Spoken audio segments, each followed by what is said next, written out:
There are two criminal district court judge races on the November 4th, 2014 ballot in New Orleans. In Section D, the incumbent faces opposition, and in Section G, there is an open seat due to retirement. What should voters consider in their election picks for judge? Two organizations which evaluate judges and publish their findings weigh in. First, CourtWatch NOLA, which in 2013 placed 104 volunteers to report more than 2,500 observations in criminal district courtrooms. Gather as much information as you can. Talk to lawyers who have been in that judge's courtroom or have worked with that judicial candidate as a lawyer. And also check out our website, CourtWatchNOLA.org. Our elected officials pages have information gathered by our volunteers as well as other data on the current incumbents that may be helpful. But get informed and above all, vote. A good public servant, including judges, they're also going to be open to new ideas, whether it's from other parishes, other states, or national think tanks. We need to reinvigorate our criminal justice system and get the different entities to work together.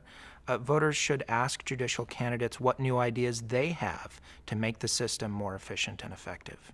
The Metropolitan Crime Commission releases annual reports on the judges of criminal district court.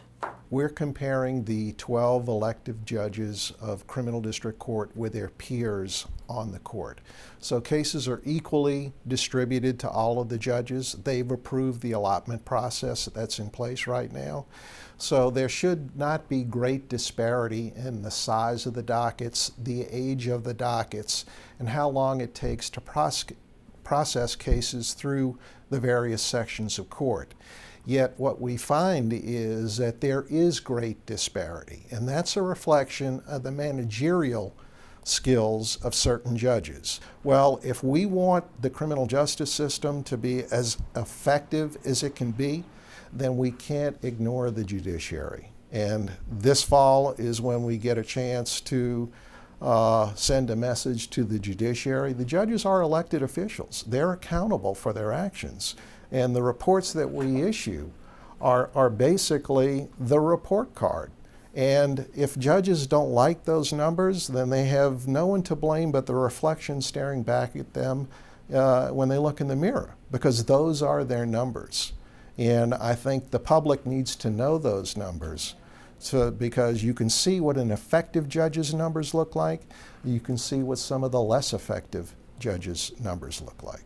Go to metrocrime.org to read the Metropolitan Crime Commission's annual reviews of criminal court judges, and visit CourtWatchNOLA.org for their evaluation of the judges of criminal court. I'm Marcia Cavanaugh for ProjectJusticeNOLA.org.